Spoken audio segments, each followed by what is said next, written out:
welcome to another episode of 40 Minutes in the Old Testament. 40 Minutes in the Old Testament is a 1517 Podcast Network podcast. You can go to 1517.org/podcast. Check out all the other podcasts that are living over there. And while you're over there, make sure you check out everything else that 1517 is doing. All the academies. Chad's new academy will be out at some point, man. It's probably, is it coming out this year, Chad? That'll be out sometime this year? I think the goal is for it to be out sometime this fall. It's on how to read and interpret the Bible. Hey, if you're listening to this podcast, you're definitely interested in that. I mean, why else would you be listening to this podcast? So we'll keep you updated. But in the meantime, if you want to just maybe go over there and figure out how the academies work, there's a lot of different ones you could take. And if you're a listener of this podcast, I would argue there's zero chance that there's not an academy or two that you would not find interesting. I mean, shoot, I've taught one, Chad taught one, and a whole bunch of other people have taught other ones. And so go check them out. While you're over there, you can hit that donate link and become a contributor to everything that 1517 does. Those academies, they're all free. Of course, this podcast is free. No ads except for what I'm doing right now. And that's all because people support it. And so you can be one of those. Just go over there and you can become a reoccurring donor. We would appreciate it very much. And thank you to those of you who do that. You do, in fact, make it all possible. We are in Isaiah chapter 29. We got through the first 10 verses. This is the woe to David's city, and it's using the nickname of David's city here, little aerials. Yeah. Right. Everyone knows what it is at the time, but it's the sort of nickname of Israel or Jerusalem. And we ended with the Lord saying, "You got this deep sleep that's been brought over you. Your prophets and seers, they're not prophesying and seeing so well. They've their eyes have been sealed. Their heads have been covered." And that, of course, is in the Old Testament many times like the ultimate sign of judgment, when basically the people that need to be giving you the right words are no longer giving you the right words. That's when you know for sure you're in trouble. Yeah, I mean that's one of the recurring challenges. Challenge is probably too weak a word to use, of any of the prophets, is that it's not like they were the only ones speaking and claiming to be prophets, because they were always confronted by the false prophets who were always saying, and we're going to see this either in this chapter or maybe it's the next chapter, they were always speaking smooth things, flattering words that people, the itching ears, wanted to hear. So leading up to this, we talk about Ariel, the city of Jerusalem, which means altar, hearth, and then God promised basically, "Hey, I'm gonna rescue you from the Assyrians, and I'm gonna step up, do what needs to be done."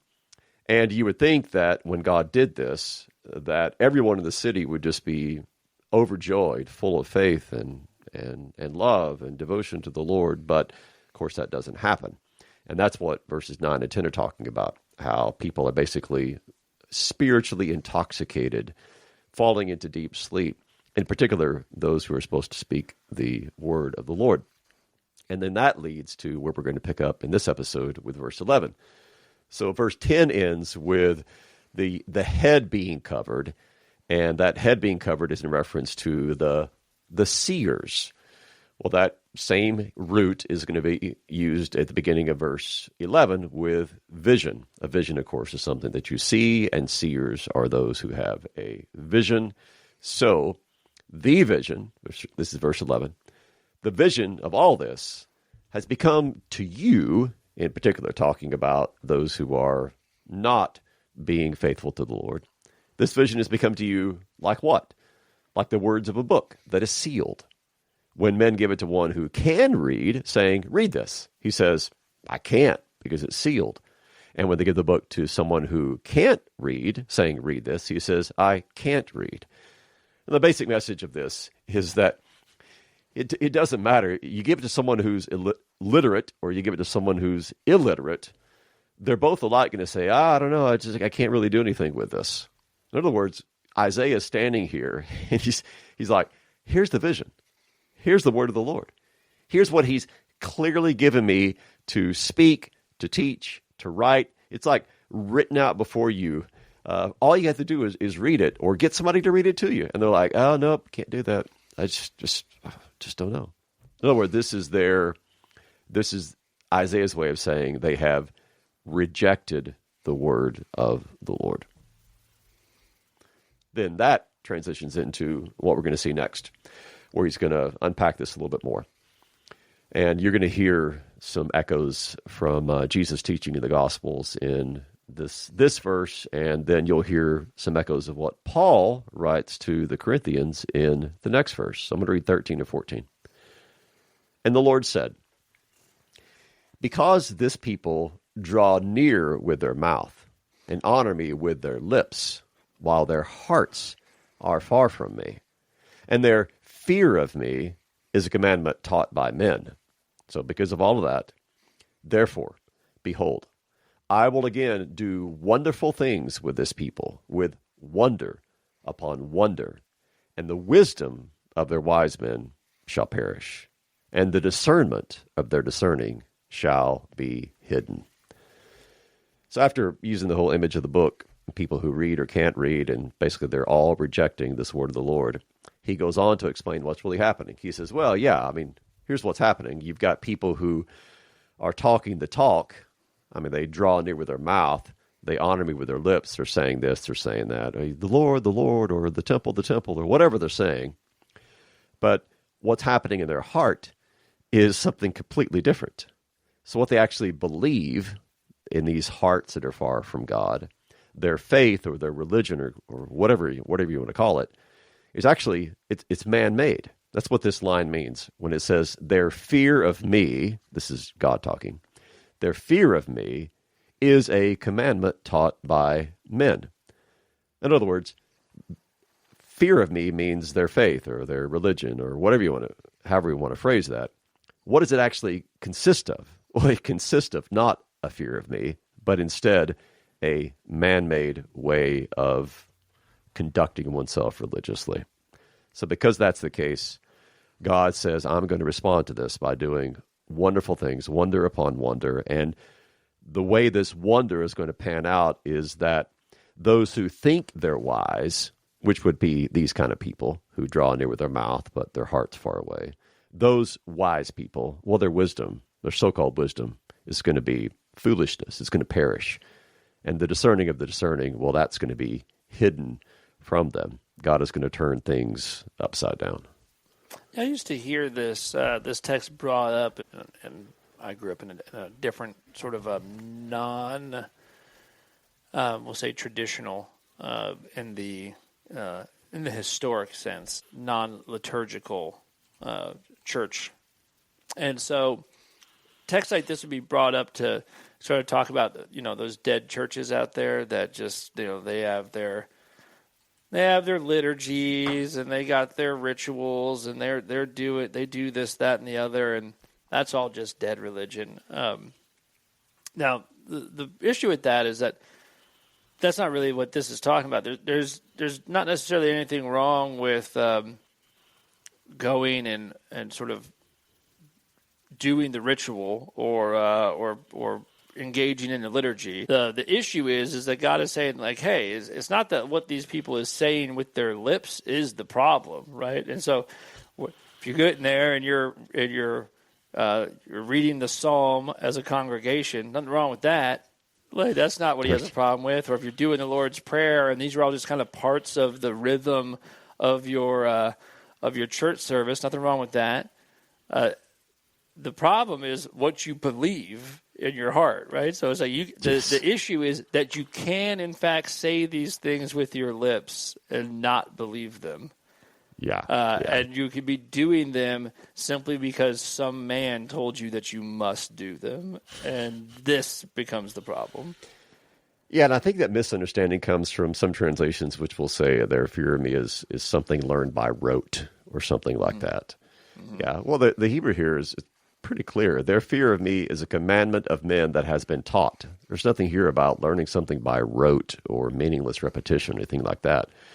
So their fear of me is meant to be ironic. There's really no fear of God going on. Instead, it's a man-made kind of a commandment taught by men, which is this. And if you look at what Jesus says in the Gospels, where this comes up, this is exactly what he's getting at. So Matthew 15, Mark chapter 7, Jesus says, Well did Isaiah prophesy of you hypocrites, as it is written, this people honors me with their lips.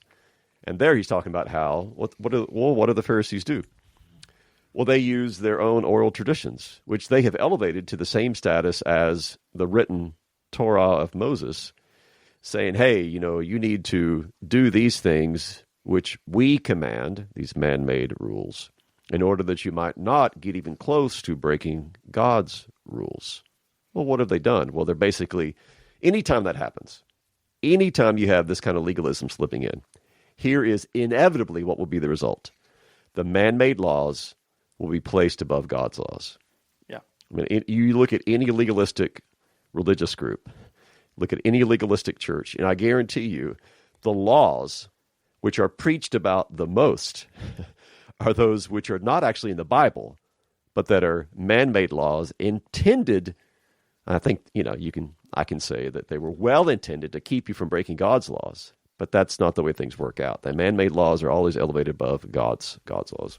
And when Jesus does this too, he's talking about how the whole thing has become nothing to be done, to God. This is all done. This is all performative for men, and so these guys, they're no longer praying to be heard by God. They're praying to be seen by men. Right? And this is why he's like, this whole thing is a joke. I mean, I don't. Jesus rolls up into Jerusalem, takes a look at what's going on in church, as it were, and what these guys are doing. It just says gross, right? Man, that is gross. Because this has all just become a way for others to think better of you. He does this. They a lot of words in these prayers, man. A lot of words. But these words are not for God. These words are so that you, the person, will say, man, they use a lot of words. These guys are really, really pious. And this is why Jesus says things like, and when you do that, you got your reward. God's not listening to any of this. Yeah, that's exactly what I was going to say. They have received their reward. And that reward, of course, is an inflated ego. Well, I wonder what the Bible says about pride and arrogance. Has quite a bit to say, doesn't it? You might almost say that you've received your wage. And in the Bible, wages sometimes aren't we think of wages, a good thing. I like to get I like to receive my wages, I depend on those. And the reason you like to receive it is because you feel like you earned it. A wage is something that you've earned. And so you do work and you get paid and you're like, okay, that's the agreement. Well, you have received your wage. Of course, Paul will say that at the end of all this, at the end of everyone's life, they receive the wage, the thing that they've earned, which of course is death. And in this case, you have your wage, and what you've earned is an ego, and that inflated ego is not a good thing. The wage is always judgment. Yeah, when you cash that paycheck, it's not going to be a good day for you. I promise. Yeah, and it always pays on time too, man. That's the thing. Check never bounces. No, never does. Yeah.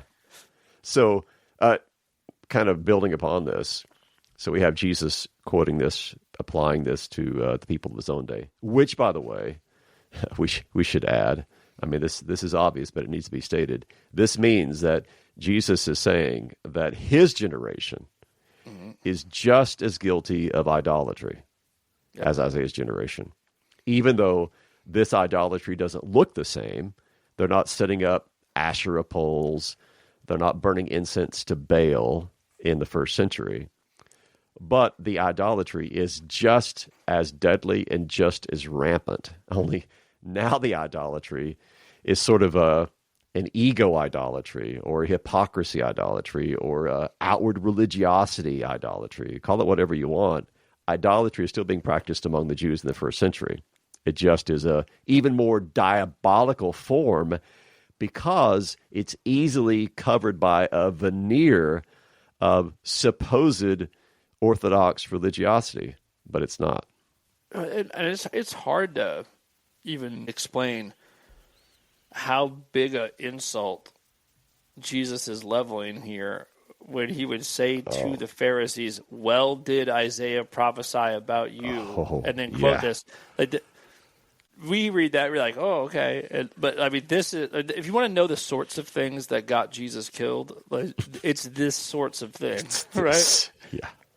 Like that's a huge. Like they know this text. You have to know the context of it, which we've talked about here, and the idolatry that's going on. And for Jesus to turn around and say, like, man, Isaiah would hit the nail on the head when he talked about you back there in Isaiah 29. Like that is. I mean, like I said, it's hard to overstate what kind of insult that would be to these men.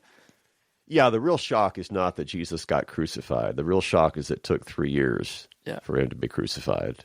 Because you say things like this, you have definitely signed your death warrant. They are going to come after you hard and lethally, which, of course, is exactly what they did.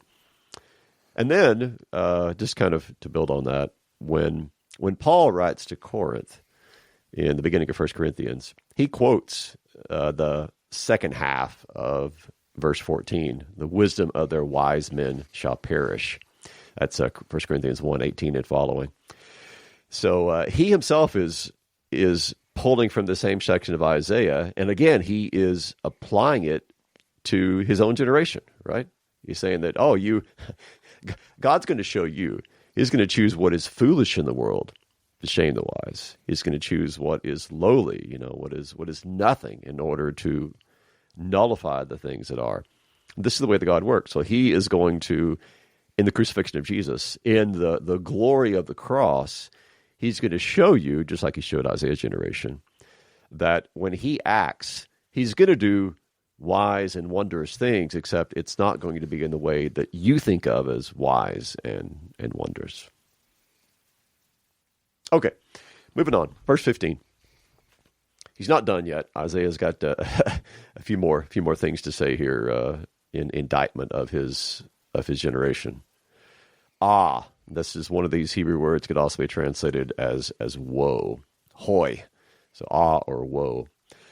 Or woe, you who hide deep from the Lord your counsel, whose deeds are in the dark, and who say, who sees us? Who knows us? You turn things upside down. Shall the potter be regarded as the clay, that the thing made should say of its maker, he didn't make me? Or the thing formed say of him who formed it, he has no understanding. This particular section, Isaiah is saying, you guys have gone beyond. I mean, what are you saying of God? You're basically saying, God doesn't really know what's going on. God didn't make me. God is stupid. That's the end of this. When it says the thing formed, say of him who formed it, he has no understanding. This is Isaiah saying, you guys are accusing God of being a fool. Like you can pull one over on him. Like you can hide your counsel from him. We're going to go in the dark. We're going to whisper. God can't see us. God's not going to know. It's like a piece of pottery saying to the potter that's making it, I'm sure the potter doesn't know what's going on. I mean, it's so ludicrous that it's humorous. It's sad, but it's humorous at the same time. Yeah, it's almost like this absurd idea that God has the power to make you, but he's sort of this really naive yet powerful person. So it's like, yeah, he can create everything, but like he's not really like tuned in, and he made us a little too smart. Like maybe the way we think about AI, like maybe we made this thing a little too smart, and it can pull one over on us. Well, God's creation's like, he made us pretty smart. Maybe we can figure out a way to subvert him. And what's interesting too is, I mean, of course, Paul pulls on this image in Romans 9 about potters and clay, and this is Paul thinks this imagery is pretty good from Isaiah, so he decides he'll borrow that as well. Like, hey, if you want to know, if you got a problem with God, let me tell you what this is akin to. It's akin to, a vase saying to the potter, hey, what's the deal? That's the imagery. Yeah, or like there's a lot of places like this. End of Job is like this as well. Oh yeah, where were you, Job? Mm-hmm. Do you understand this and this and this and this and this? Yeah, you are a pot who thinks that you are pretty smart. Well, you might need to think about that again. Okay, so let's move on to verse 17. I'm going to read 17 through 21. Is it not yet a very little while until Lebanon shall be turned into a fruitful field, and the fruitful field shall be regarded as a forest? In that day the deaf shall hear the words of a book, and out of their gloom and darkness the eyes of the blind shall see. The meek shall obtain fresh joy in the Lord, and the poor among mankind shall exult in the Holy One of Israel.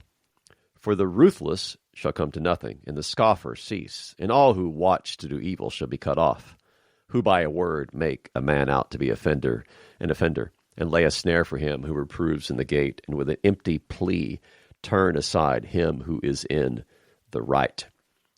All right, so this is now he's transitioning into some good news here, because in a very little while, God is going to say to those who are turning things upside down that he's going to turn them right side up. So this whole section I just read, 17 through 21, is about reversals. So Lebanon, we've talked a lot about the seeds of Lebanon. Of course, it's all over the scriptures. Well, that Lebanon forest, God will make into a fruitful field. And a fruitful field, he will make into a Lebanon kind of forest. So there's a reversal. Fields become forest, forest becomes fields, and then he goes on with more of these reversals. The deaf hear, the blind see, the meek and the poor are full of joy, and then the ruthless and the scoffers and those who watch to do evil, well, they're going to come to nothing. They're going to cease. They're going to be cut off. Those who, he ends by talking about people who are engaged in various acts of injustice or bribery. Well, all of their plotting and planning is going to be brought to naught.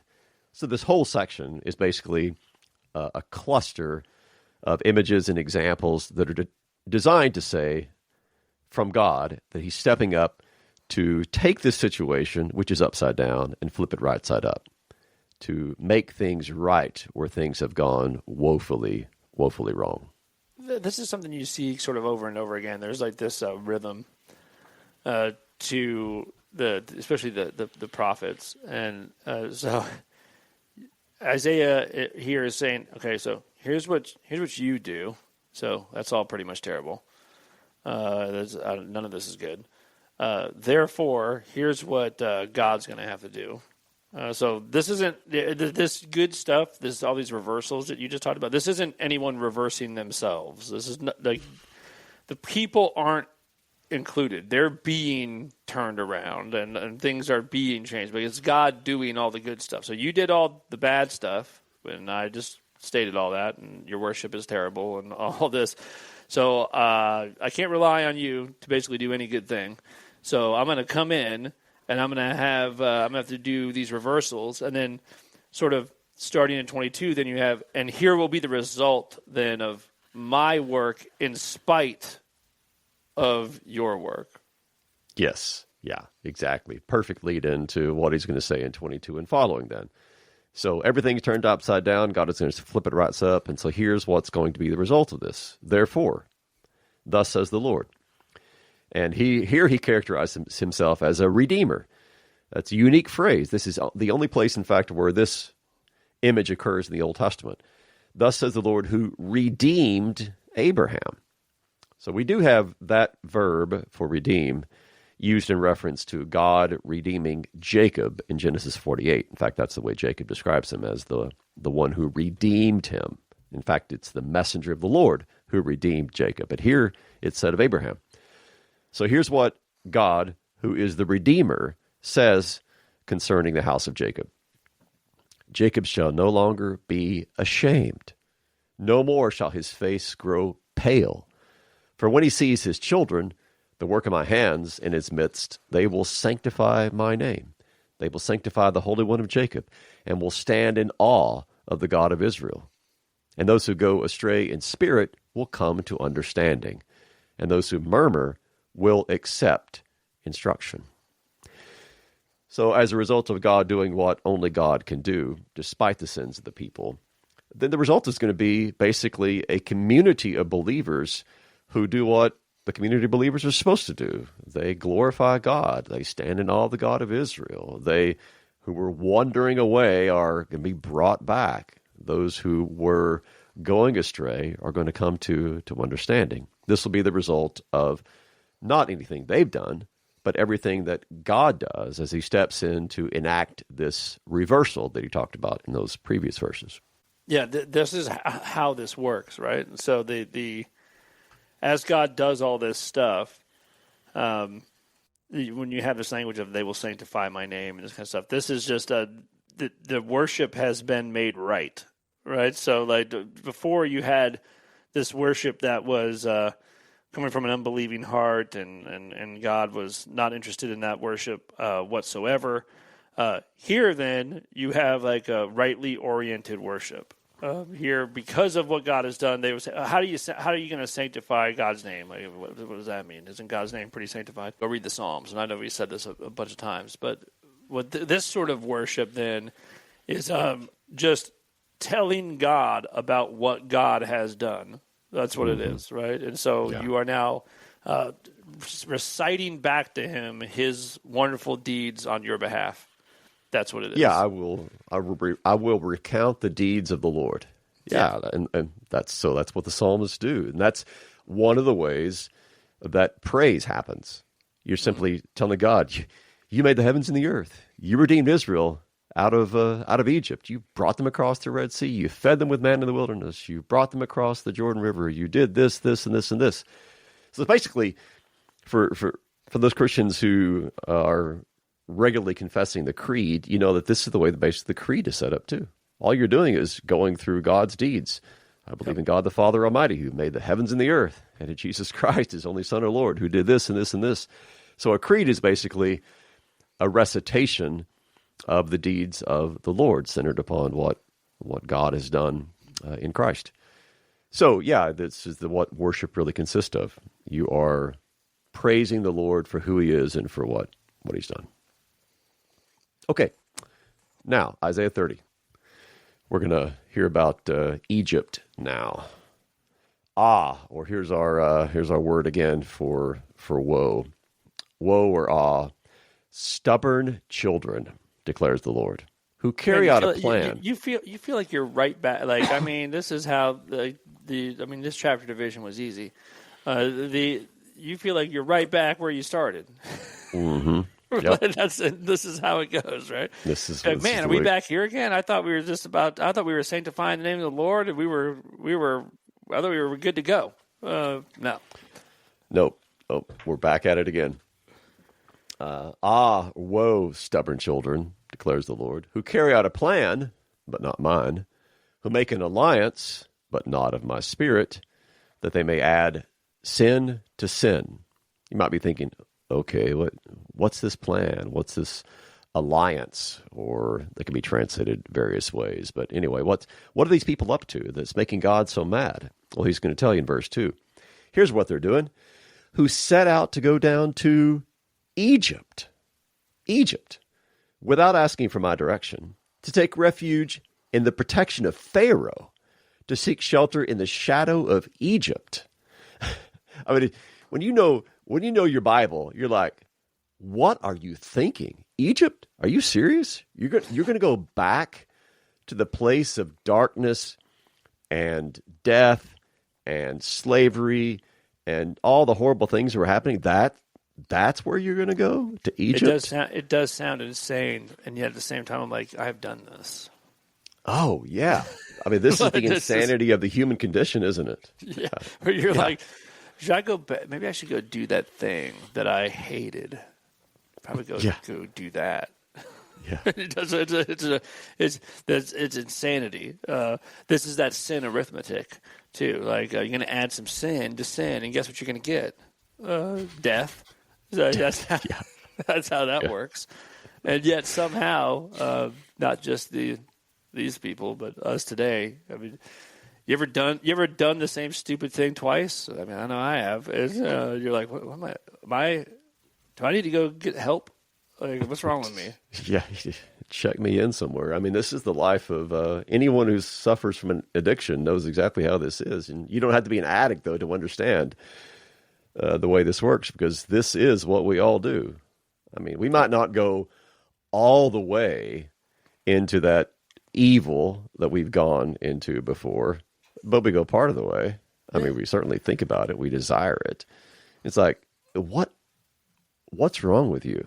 Do you realize that, yeah, maybe you enjoyed that for whatever, a short amount of time, and then you woke up and you realized that you had now royally screwed up your life and you suffered terribly as a result. And now later on you're thinking, maybe I should do that again. Well, that is the sinner's condition. That is returning to Egypt. Exactly what's going on. Which is something that in the reason that Isaiah can use that here is because this isn't like something that he could say that's like, well, no one would do that. Because, I mean, how long did it take from the people of God being led out of Egypt before they said, Egypt wasn't that bad? Yeah. I really miss those onions and leeks. We should go back. The flesh pots. It didn't take that long before. This isn't like God saying, hypothetically, someone might at some point have said. It's like, no, they did say. Yeah, they said that right away.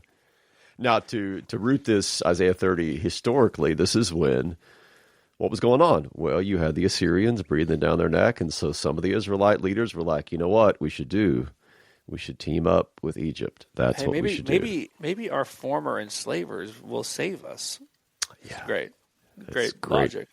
Great logic. By the way, I should add, I noticed this, I had not noticed this morning, but the way this starts out, stubborn children, that's a direct echo of Deuteronomy 21, verse 18, that talks about a stubborn and rebellious son who will not obey the voice of his father or his mother. Though they discipline him, he will not listen to them, and so he can be let out and be executed.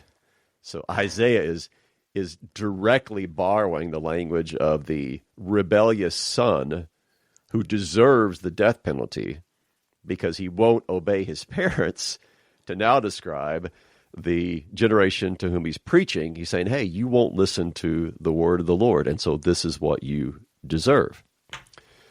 So they have these plans, and they're going to execute these, and they're going to try and go to Egypt and seek the protection of Pharaoh. So God says to this in verse 3, oh, you want some protection of Pharaoh? All right.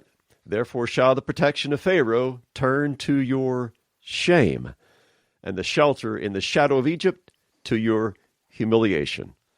For though his officials are at Zoan and his envoys reach Hanes, which are both cities in Egypt, so you send these ambassadors from Jerusalem to Zoan, to Hanes, to the Egyptians, basically, asking for their help.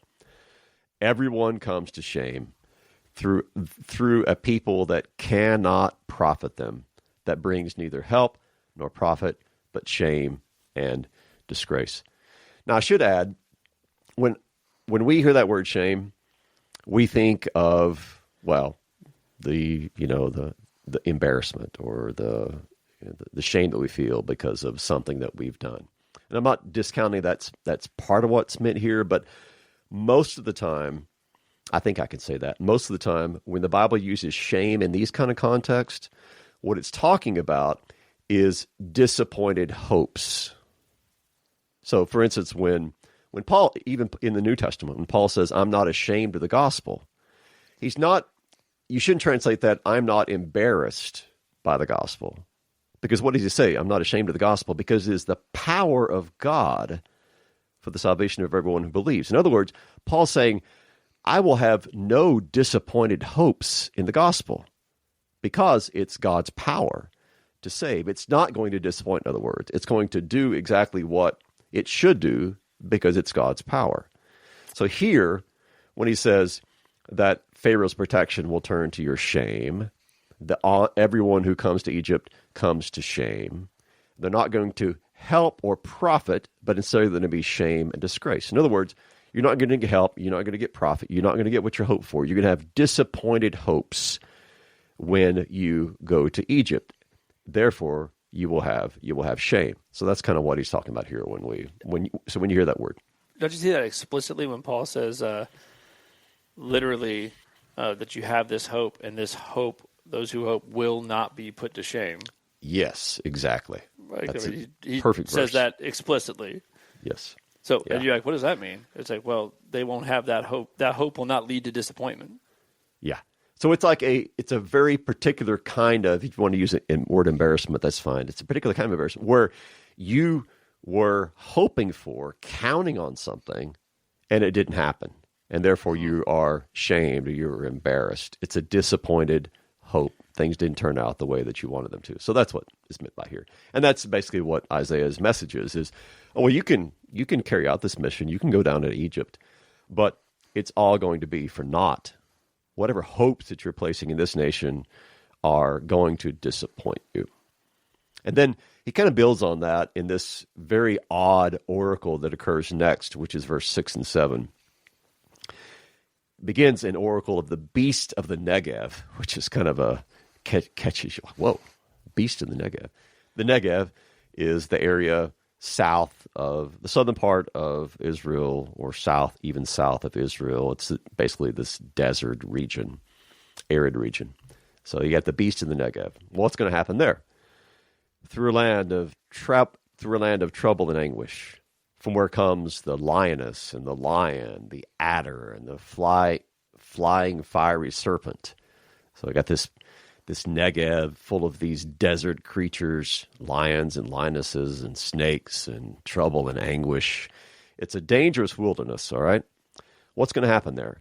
They carry their riches. These are these envoys, these envoys from Jerusalem heading down there, going through the Negev. Basically, they're going back to Egypt through the wilderness, the same way the Israelites, came out of Egypt through the wilderness. So they're backtracking.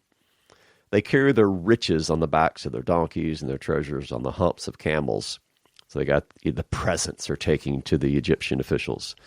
And they're taking these to a people that cannot profit them. Egypt's help is worthless and empty. Therefore, I have called her Rahab, who sits still, which probably sounded a whole lot more insulting at that time. You know what I'm going to call you? Rahab, who sits still. So Rahab is the term for that, sometimes applied to the sea monster, symbolic of chaos.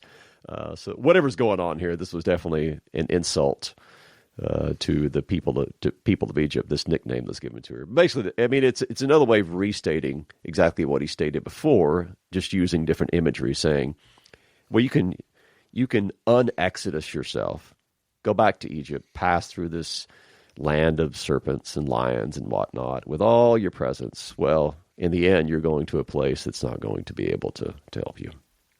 It's funny. I always read this differently when he says, therefore I've called her Rahab, who sits still. I was always thinking I'm going to call her, I'm going to call Egypt Rahab, as in Joshua. Yeah. Like, imagine, I'm not disagreeing. I just think it's funny that you're right. But so the way that I would interpret this is like, now imagine, so what does Rahab do in Joshua? Well, she smuggles the spies out. She saves them, right? Yeah. They were going to be dead, and she saves them. It was like, you're trying to find a Rahab. This Rahab doesn't do anything. Yeah, right. So this is a Rahab who just sits there, and so that's not going to work. She's going to turn you over to the authorities. This particular Rahab. This prostitute is just a regular prostitute, man. But she's not going to save you. That's funny. I always read it that way, which I guess still makes sense. But it makes sense. Maybe it's a double. Maybe it's a double thing going on there. Yeah. Well, this is one of the. This comes up on occasion because in English they come out the same. Rahab, Rahab. Uh-huh. But in Hebrew, they actually spelled differently. So Rahab back in Joshua is Rahav, different letter there. But yeah, I almost wish that the way you take this was you're looking for a Rahab, fit the Hebrew too, because this Rahab stays on the couch. Yeah, you're not going to get a Jericho kind of Rahab prostitute. You're going to get an Egyptian kind of prostitute who's basically going to sell you out. There you go. All right. Well, that was fun, but we're out of time. We are out of time. We will leave it there and pick it up next week. You know it's serious because God's going to say, hey, get the tablet out. It's time to make some permanent notes. And whenever that happens, you know you're getting something good when God says, hey, make sure you write this one down. And that's what's happening in the next episode. I'll see you then, Chad. All right, see you then.